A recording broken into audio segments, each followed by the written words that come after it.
بسم الله الرحمن الرحيم. وأصحاب اليمين ما أصحاب اليمين. بسم الله الرحمن الرحيم. الحمد لله وكفى وسلام على عباده الذين اصطفى. أما بعد فأعوذ بالله من الشيطان الرجيم. بسم الله الرحمن الرحيم. وَإِذَا رَأَيْتَ الَّذِينَ يَخُوضُونَ فِي آيَاتِنَا فَأَعْرِضْ عَنْهُمْ حَتَّى يَخُوضُوا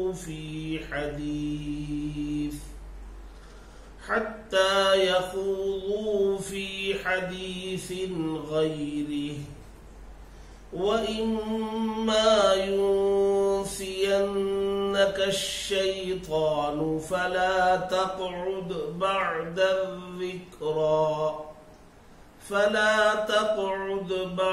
الذِّكْرَى مَعَ الْقَوْمِ الظَّالِمِينَ. صدق اللہ العظیم. معزز حاضرین، قرآن مجید کا پارہ نمبر 7 اور سورہ انعام کی آیت نمبر 68، آیت نمبر 60 پر 8 پڑھی گئی. اس آیت میں اللہ تبارک و تعالی نے، بلکہ اس آیت میں اور اس کے بعد 2-3 آیتوں میں اللہ تبارک و تعالی نے انتہائی اہم تعلیم ارشاد فرمائی. یہ آیتیں نازل ہوئی تھی مکہ مکرمہ میں ہجرت سے پہلے یہ نازل ہوئی آیتیں ہیں. ایک واقعے کے ذیل میں یہ آیتیں نازل ہوئیں، لیکن اس میں قیامت تک آنے والے مسلمانوں کے لیے بھی بڑی عبرتیں اور اسباق، حکمتیں اس میں موجود ہیں. مکہ مکرمہ میں اللہ کے نبی صلی اللہ علیہ وسلم کو جب آپ پر وحی نازل کی گئی اور نبوت سے سرفراز کیا گیا،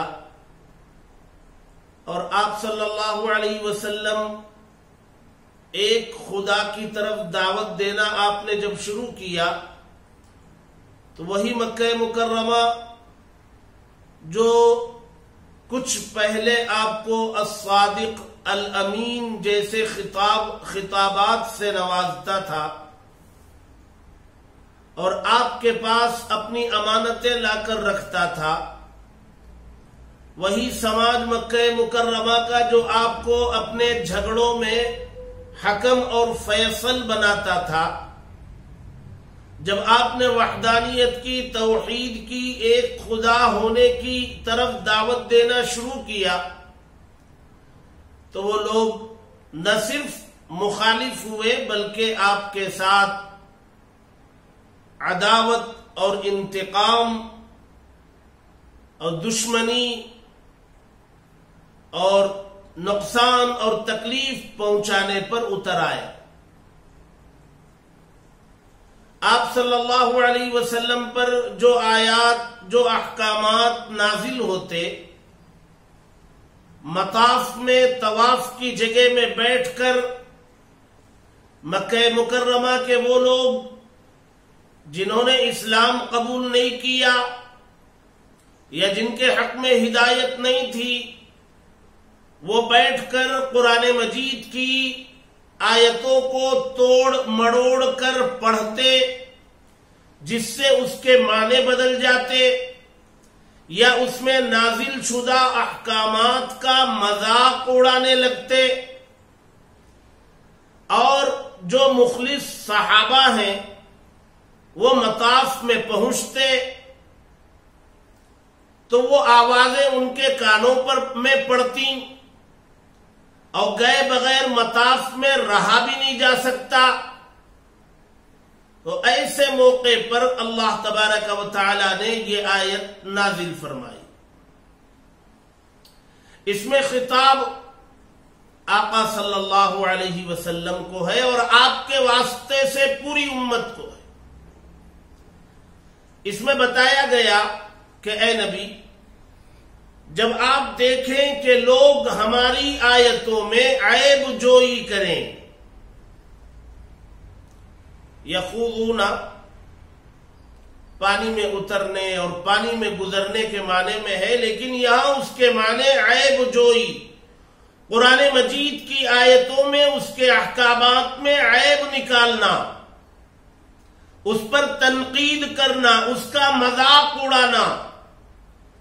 قرآن مجید میں دیے گئے کسی حکم کا مذاق اڑانا، اس پر ٹھٹا کرنا، اس پر تنقید کرنا، اس پر جملے کسنا، یہ ساری چیزیں اس میں داخل ہیں.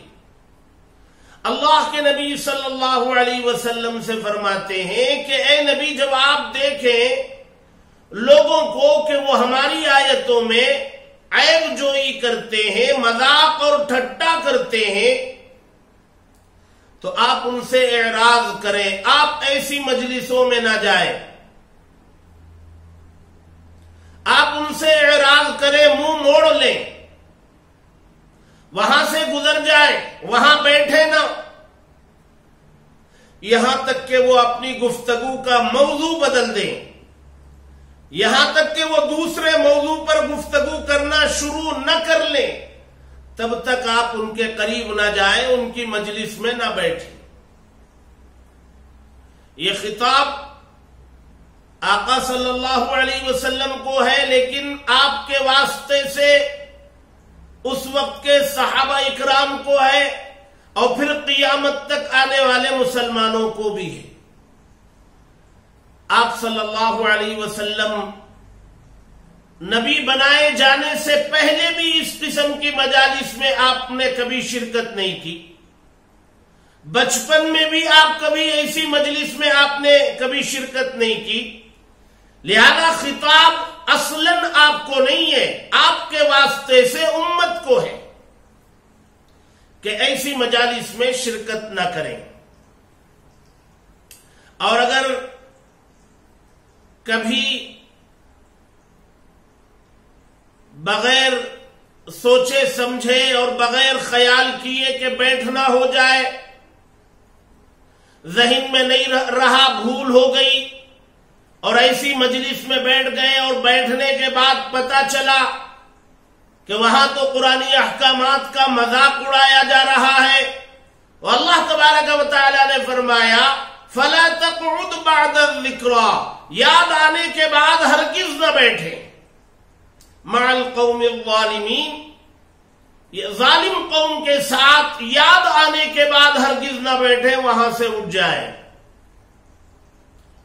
یہ اس آیت میں اللہ تبارک و تعالی نے بتایا. ظاہر سی بات ہے اس زمانے میں مذاق اڑانے والے، آیتوں کو توڑ مڑوڑ کر پڑھنے والے یہ غیر ہوا کرتے تھے، یا تو منافق ہوتے یا غیر تھے، جو ابھی دائرے اسلام میں داخل نہیں، وہ لوگ تھے. تو اللہ تبارک و تعالی نے ان کی مجلسوں میں بیٹھنے سے منع فرمایا. دو تین باتیں ان آیتوں کے ذیل میں ہمارے لیے بھی سمجھنے کی. اللہ تبارک و تعالی نے یقیناً اور قرآن مجید کی آیتوں میں مذاق اڑانے والے کا ایمان باقی بھی نہیں رہتا، قرآن مجید کے احکامات پر اعتراض کرنے والوں کا ایمان باقی بھی نہیں رہتا.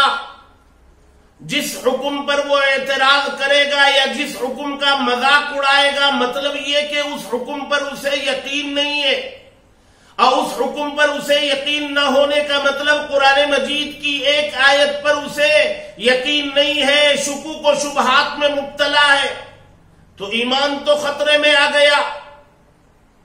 اللہ تبارک و تعالی نے قرآن مجید کے سورہ بقرہ کے شروع میں پہلے یہی آیت نازل کی، الف لام میم ذالک الکتاب لا ریب فیہ، یہ وہ کتاب ہے جس میں شک و شبہ کی گنجائش نہیں ہے۔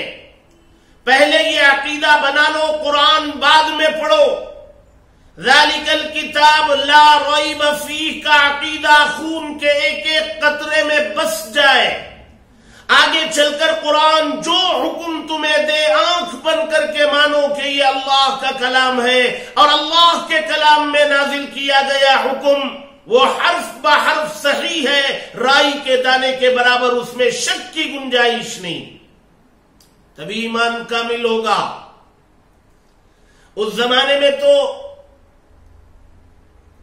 اسلام میں داخل نہ ہونے والے لوگ غیر اعتراض کیا کرتے تھے، منافق کرتے تھے، اور ان کی مجلس میں بیٹھنے سے اللہ کے نبی صلی اللہ علیہ وسلم کو منع کیا، فَأَعْرِضْ عَنْهُمْ، آپ اعراض کرو، منہ موڑ لو۔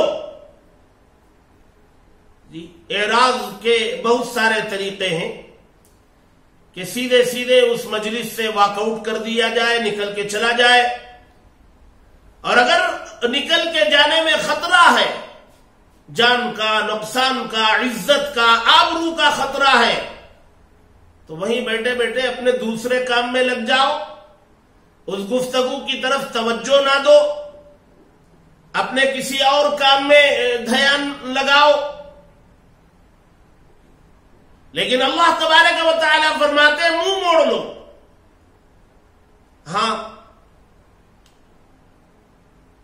عوام اگر ہیں تو ان کے لیے اٹھ کے جانا مشکل ہے، تو وہ اپنی مشغولیت دوسری مشغولیت میں لگ جائے، لیکن وہ لوگ جن کی اقتدا کی جاتی ہے، جو پیشوا مقتدا کہلاتے ہیں، ان کے لیے تو اٹھ کے جانا ہی بہتر ہے۔ اللہ تبارک و تعالی نے فرمایا کہ شیطان اگر آپ کو بھلا دے، یہ خطاب بھی نبی کو ہے، نبی شیطان اگر آپ کو بھلا دے اور آپ بیٹھ جائیں اور یاد آنے کے بعد آپ نہ بیٹھیں، یاد آئے فوراً وہ مجلس چھوڑ دیں۔ سوال یہ ہے کہ اگر نبی کو خطاب ہے تو کیا نبی کو بھی بھول ہو جاتی ہے؟ اور نبی کو اگر بھول ہو جانا مان لیں تو پھر قرآن و حدیث پر اعتماد کیسے رہے گا؟ جواب یہ ہے کہ اللہ تبارک و تعالی کبھی کبھی کسی مصلحت کے تحت نبی کو بھی بھول سے گزارتے ہیں، کبھی کبھی انہیں بھول ہوتی ہے، وہ کسی خاص مصلحت کے تحت ہوتی ہے، اور پھر فوراً وحی کے ذریعے اللہ تبارک و تعالی تنبیہ کر دیتے ہیں۔ تو انبیاء کا بھول پر قائم رہنا نہیں ہوتا، بھول ہوئی، اللہ کی طرف سے تنبیہ ہوئی، وہ نسیان اور بھول کا وہ موقع ختم ہو جاتا ہے۔ لہذا دین و شریعت اس کا اعتماد ختم نہیں ہوتا، بھول باقی نہیں رہتی، بھول اللہ تبارک و تعالی کراتے ہیں اور فوراً وحی کے ذریعے تنبیہ ہو جاتی ہے، اور بھول پر قائم رہنا نہیں ہوتا۔ ہاں، نبی کے واسطے سے امت کو اگر خطاب ہے کہ اگر بھول سے کوئی بیٹھ جائے تو یاد آتے ہی اٹھ جانا چاہیے، تو ہاں، بھول سے بیٹھنے پر کوئی پکڑ نہیں۔ یہ اللہ کے نبی صلی اللہ علیہ وسلم نے فرمایا، رفع عن امتی الخطأ والنسیان وما استکرہوا علیہ، میری امت سے بھول اور انجانے میں کی گئی غلطیوں کو معاف کیا گیا، اور وہ غلطی جو زبردستی کرائی گئی، طاقت کے بل پر کوئی گناہ کرنے پر مجبور کیا گیا اور وہ مجبور تھا، کر لیا، اللہ کے نبی صلی اللہ علیہ وسلم نے فرمایا کہ اس پر پکڑ نہیں ہے، وہ اس آیت سے بھی پتہ چلتا ہے کہ اگر شیطان بھلا دے بیٹھ جائے تو اللہ تبارک و تعالی فرما رہے ہیں کہ جب یاد آ جائے فوراً اٹھ جائے. یہ تو بات ہوئی اس زمانے کی. آپ آج کے زمانے میں دیکھیں، اس زمانے میں غیر وہ اعتراض کیا کرتے تھے، ان کو اعتراض تھا، اور آج کے زمانے میں وہ لوگ جن کے نام مسلمانوں جیسے اور جن کا سلسلہ مسلم خاندانوں سے ملتا ہے، ان لوگوں کو قرآن مجید کی آیتوں پر، احکامات پر اعتراض ہے. ایک مسئلہ یہ ہے کہ مسلمان کو اگر قرآن مجید کی آیت پر یا حکم پر اعتراض ہے، شک ہے، شبہ ہے، اطمینان نہیں ہے، تو اس کے ایمان کا حکم، ایک اس کے ایمان کا حکم. دوسری بات یہ ہے کہ مسلمان بیٹھے ہیں اور وہاں قرآن مجید میں نازل شدہ کسی حکم پر بحث ہو رہی ہو، مثلا طلاق پر بحث ہو رہی ہے، مثلا نفقہ عدت پر بحث ہو رہی ہے، مثلا خواتین کے پردے سے متعلق بحث ہو رہی ہے، اور بیٹھنے والے سب وہ ناواقف لوگ ہیں اور ان کا سلسلہ مسلم گھرانوں سے ہے، نام بھی مسلمانوں جیسے ہیں، اور قرآن مجید کے احکامات کے بارے میں ہر ناواقف شخص بولنے لگتا ہے کہ طلاق کا یہ حکم ہماری سمجھ سے باہر ہے کہ 3 مرتبہ بول دے تو نکاح ختم، لکھ کے بھیج دے تو نکاح ختم. یہ کیسا حکم ہے؟ یہ تو ظلم ہے، یہ زیادتی ہے. یہ ناواقف لوگ بیٹھ کر کے گفتگو کرے، بحث کرے، تو یہ حکم وہاں بھی صادق آتا ہے. وہاں بھی اہل ایمان سے کہا جا رہا ہے کہ اے مسلمانوں، ایسی مجالس میں جہاں چاہے نام کے مسلمان بیٹھے ہوں ناواقف، اور دین کے کسی حکم پر وہاں اعتراض کیا جا رہا ہو، وہاں بے اطمینانی ظاہر کی جا رہی ہو، وہاں شکوک و شبہات میں لوگوں کو مبتلا کیا جا رہا ہو، فَأَعْرِضْ عَنْهُمْ، ایسی مجالس سے پرہیز کرو، منہ موڑ کے نکل جاؤ، نہ بیٹھو وہاں. ایمان متاثر ہوگا، ایمان خطرے میں پڑے گا. اور یہ وبا آج کے زمانے میں بہت عام ہے. اللہ معاف فرمائے، اللہ ہم سب کے ایمان کی حفاظت فرمائے. ہوٹلوں میں، چوراہوں پر، مختلف بیٹھکوں میں، نشستگاہوں میں لوگ بیٹھتے ہیں، اور جو مسائل ملک میں ایشو کا ذریعہ بنتے ہیں، سازش کے تحت اس ملک میں بہت سارے مسائل کو ایشو بنایا جاتا ہے، اور ان ایشو بنائے گئے مسائل کو لے کر کے ناواقف لوگ بیٹھ کر کے گفتگو کرتے، اور نعوذ باللہ ان کی زبانوں پر قرآنی احکامات پر شکوک و شبہات نکلنے لگتے ہیں. صاف کہا جاتا ہے کہ یہ حکم سمجھ میں نہیں آ رہا، یہ زیادتی ہے، یہ ظلم.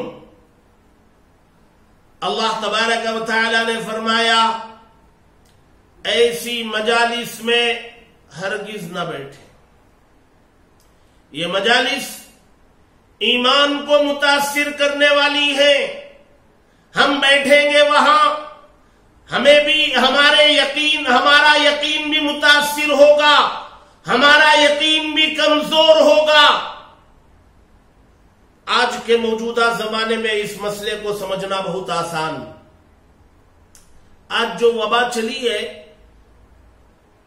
جی، کرونا مرض جو پھیلا، لوگ کہہ رہے ہیں کہ اکٹھا نہ ہو، سوشل ڈسٹینس رکھیں، اکٹھا ہوں گے تو مرض پھیلنے کا خطرہ ہے، یہاں اکٹھا ہوں گے تو مرض پھیلے گا، جان جائے گی.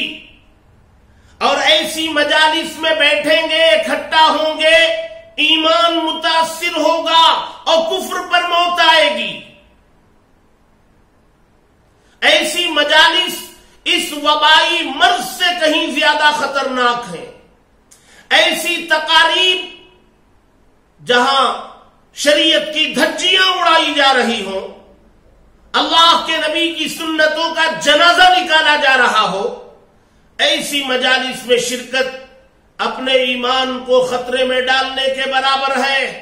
اسی لیے اللہ تبارک و تعالی صاف صاف ارشاد فرما رہے ہیں، اور نبی کو خطاب کیا جا رہا ہے، اور نبی کے واسطے سے پوری امت کو خطاب کر کے سمجھایا جا رہا ہے۔ جب آپ دیکھیں لوگوں کو کہ وہ ہماری آیتوں میں، ہماری احکامات میں عیب جوئی کر رہے ہیں، تنقید و تبصرے کر رہے ہیں اور بے اطمینانی ظاہر کرنے لگے ہیں، فَأَعْرِضْ عَنْهُمْ، آپ ان سے اعراض کریں، منہ موڑ لیں، رخ پھیر لیں، وہاں سے نکل جائیں، واک آؤٹ کر دیں۔ ایسی مجالس میں ہرگز اپنے آپ کو شریک نہ کریں۔ پھر آگے فرمایا،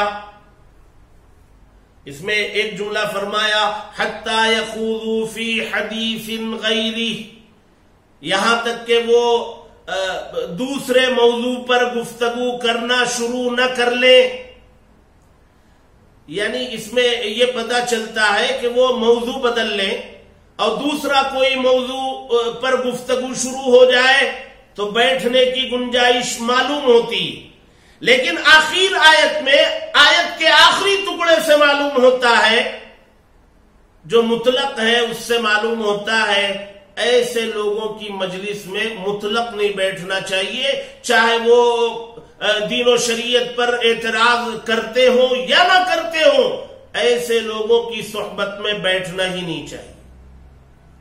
اللہ تبارک و تعالی فرماتے ہیں وَإِمَّا يُنْسِيَنَّكَ الشَّيْطَانُ، اور اگر شیطان آپ کو بھلا دے، آپ بیٹھ جائیں اور بیٹھنے کے بعد پتہ چلے کہ یہاں تو ایمان پر ڈاکہ ڈالا جا رہا ہے، یہاں ایمان کو متاثر کیے جانے والے کام کیے جا رہے ہیں، تو فرمایا فَلَا تَقْعُدْ بَعْدَ الذِّكْرَى، تو یاد آنے کے بعد نہ بیٹھیں، مَعَ الْقَوْمِ الظَّالِمِينَ، یہ ظالم لوگ ہیں، ان ظالموں کے ساتھ نہ بیٹھیں۔ آج آپ دیکھیں کہ تقاریب ہیں، بہت سارے فنکشن ہوتے ہیں جہاں شریعت کی دھجیاں اڑائی جاتی ہیں، بہت ساری دعوتیں ہوتی ہیں، اور وہاں شریعت کے خلاف بہت سارے منکرات ہوتے ہیں، اور وہاں کوئی عالم پہنچ جائے یا وہاں کوئی دین و شریعت کی بات سمجھانے کی بات کرے تو لوگ دین و شریعت پر اعتراض کرنے لگتے ہیں۔ وہ ایسی جگہوں پر جانے سے مکمل پرہیز کرنا چاہیے۔ صحابہ اکرام کو یہ آیت شاق گزری، اس لیے کہ صحابہ مستقل ان کا مطاف میں جانا آنا ہوتا تھا، اور وہاں جائیں گے تو یہ ان لوگوں کا اڈا تھا، مکہ مکرمہ کے ان شریروں کا وہ اڈا تھا، وہیں بیٹھتے تھے وہ، اور وہیں بیٹھ کر کے ٹھٹا مذاق اڑایا کرتے تھے، کبھی نبی کا اور کبھی نبی پر نازل ہونے والے کلام کا، کبھی اس کلام میں نازل شدہ حکم کا، یہی مذاق کرنا ان کا شیوا تھا۔ اور جب کبھی دیکھتے کہ مخلص مسلمان مطاف میں موجود ہیں تو انہیں اور جوش آتا، اور زیادہ وہ ان کو چھیڑنے کی، ابھارنے کی کوشش کرتے، تو مطاف میں گئے بغیر رہنا تو مشکل تھا، اور جائیں گے تو اس مجلس کی باتیں کانوں سے ٹکرانے والی تھیں۔ تو صحابہ کو یہ شاق گزرا، اور صحابہ اکرام نے اللہ کے نبی صلی اللہ علیہ وسلم سے عرض بھی کیا کہ اے نبی، اب مطاف میں گئے بغیر رہا تو نہیں جائے گا، جائیں گے تو یہ باتیں کانوں سے ٹکرائیں گی، کیا کیا جائے؟ تو اللہ تبارک و تعالی نے اس کے بعد والی آیت نازل کی کہ وَمَا عَلَى الَّذِينَ يَتَّقُونَ مِنْ حِسَابِهِمْ مِنْ شَيْءٍ، اور وہ لوگ جو اللہ سے ڈرتے ہیں، ڈر کر زندگی گزارتے ہیں، اللہ سے ڈرنے والوں کے لیے ان مذاق اڑانے والوں کے حساب میں سے کچھ نہیں ہوگا۔ اللہ سے ڈرنے والوں کے لیے ان کے مذاق اڑانے کا کوئی اثر ان پر نہیں پڑے گا، کوئی مواخذہ نہیں کیا جائے گا۔ لیکن اس کے باوجود انہیں حکم دیا وَلَكِنْ ذِكْرَا، ہاں یہ جو اللہ سے ڈرنے والے مطاف میں جاتے ہیں تو ان کے لیے اتنی بات تو ضروری ہے کہ وہ موقع دیکھ کر انہیں نصیحت کریں۔ وَلَكِنْ ذِكْرَا، ہاں نصیحت کرنا ان کے لیے موقع دیکھ کر، محل دیکھ کر نصیحت یہ ضرور کریں۔ لَعَلَّهُمْ يَتَّقُونَ، ممکن ہے کہ اس مجمع میں سے کوئی اللہ سے ڈرنے والا بن جائے۔ تو یہ گنجائش اللہ تبارک و تعالی نے بعد کی آیت میں نکالی کہ ہاں اللہ سے ڈرنے والا اگر وہاں پہنچے اور ان کی باتیں کانوں سے ٹکرائیں تو ان کی باتوں پر ہونے والا مواخذہ اور پکڑ، اس کا اثر اس اللہ سے ڈرنے والے پر نہیں ہوگا۔ لیکن اللہ سے ڈرنے والوں کے لیے یہ ضروری ہے کہ وہ موقع محل دیکھ کر کے نصیحت کرے، ممکن ہے کہ ان میں سے کوئی اللہ سے ڈرنے والا بن جائے۔ اس دوسری آیت میں بھی دو ایک باتیں ہیں سمجھانے کی، اور اس کے بعد والی آیت میں بہت زیادہ سمجھنے کی باتیں ہیں۔ انشاءاللہ میں بعد والی مجلس میں اس کو ذکر کروں گا۔ دعا کریں کہ اللہ تبارک و تعالی ہمیں قرآن اور حدیث کے احکامات پر شکوک و شبہات پیدا ہونے سے اللہ ہماری حفاظت فرمائے۔ اللہ تبارک و تعالی ہم سب کو قرآن و حدیث پر کامل یقین عطا فرمائے، آمین۔ سوال یہ ہے کہ کچھ لوگ حج کے لیے رقم جمع کر کے رکھتے ہیں، اور وہ رقم بہت بڑی ہوتی ہے۔ آج کے زمانے میں 3 لاکھ تو لازمی طور سے ہوتی ہے، اور اس سے زائد 5-6 لاکھ تک بھی ہو جاتی ہے۔ اب ہم نے حج کے لیے رقم جمع کر کے رکھی اور اس سال جانے کا موقع نہیں ہوا، قرعے میں نام نہیں آیا، یا کسی اور وجہ سے ہمارا جانا نہیں ہوا، جیسے اس سال مرض کی وجہ سے اس سال شاید دیگر ممالک کے حجاج کے لیے اجازت نہیں ملے گی۔ سوال یہ ہے کہ وہ حج کے لیے جمع رقم پر زکوٰۃ ہے یا نہیں؟ اس پر زکوٰۃ ہے۔ جب تک آپ وہ خرچ نہیں کر لیں گے، آپ کے پاس رکھی رہے گی، سال گزرنے پر اس رقم پر بھی زکوٰۃ واجب ہے، اس رقم کی بھی زکوٰۃ ادا کرنی پڑے گی۔ ایک سوال یہ ہے، عام طور سے لوگ کیا کرتے ہیں کہ دکان میں جو مال موجود ہے تجارت کا، اس پورے مال پر زکوٰۃ ہے یا اس مال کی بکری اور بکری پر جو رقم آتی ہے یا جو نفع ملتا ہے اس پر زکوٰۃ؟ نہیں، زکوٰۃ تو پورے تجارتی مال پر ہے۔ تجارتی مال جتنا آپ کے پاس ہے اس کی مالیت کا اندازہ لگایا جائے گا، اس پوری مالیت پر، مالیت کے کل پر زکوٰۃ واجب ہوگی۔ ہاں آپ پر اگر قرض ہے تو وہ کل مالیت میں سے وہ قرض منہا کیا جائے گا باقی پر، اور اگر قرض نہیں ہے تو جتنا تجارتی مال ہے اس کی پوری مالیت پر زکوٰۃ واجب ہے۔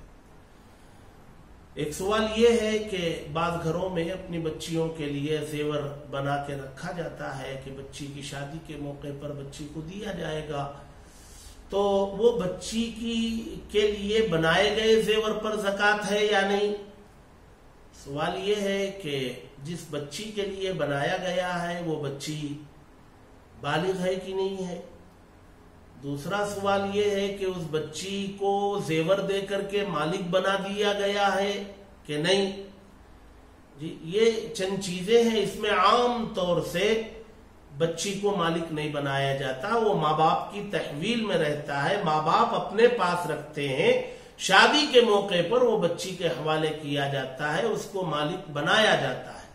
جب تک وہ ماں باپ کی تحویل میں ہے تو ماں باپ پر اس کی زکوٰۃ نکالنا بھی ضروری ہے۔ وہ بچی کے لیے بنائے گئے زیور کا بھی حساب کر کے اس کی زکوٰۃ نکالنا ضروری ہے۔ ہاں اگر بچی کو مالک بنا دیا گیا اور وہ بچی بالغہ بھی ہے تو پھر اس کی ذمہ داری اس بچی پر ہوگی. وہ اگر صاحب نصاب اس سے بنتی ہے تو زکوٰۃ اس پر واجب ہوگی. اس سے وہ صاحب نصاب نہیں بنتی ہے تو زکوٰۃ واجب نہیں ہوگی. لیکن ہمارے یہاں عرف میں ماں باپ اپنی ملکیت میں رکھتے ہیں, اپنی تحویل میں مالک نہیں بناتے ہیں, تو اس پر زکوٰۃ واجب ہوگی. اللہ تبارک و تعالی ہم سب کو اس کے سمجھنے اور اس پر عمل کرنے کی توفیق عطا فرمائے. وآخر دعوانا ان الحمد للہ رب العالمین.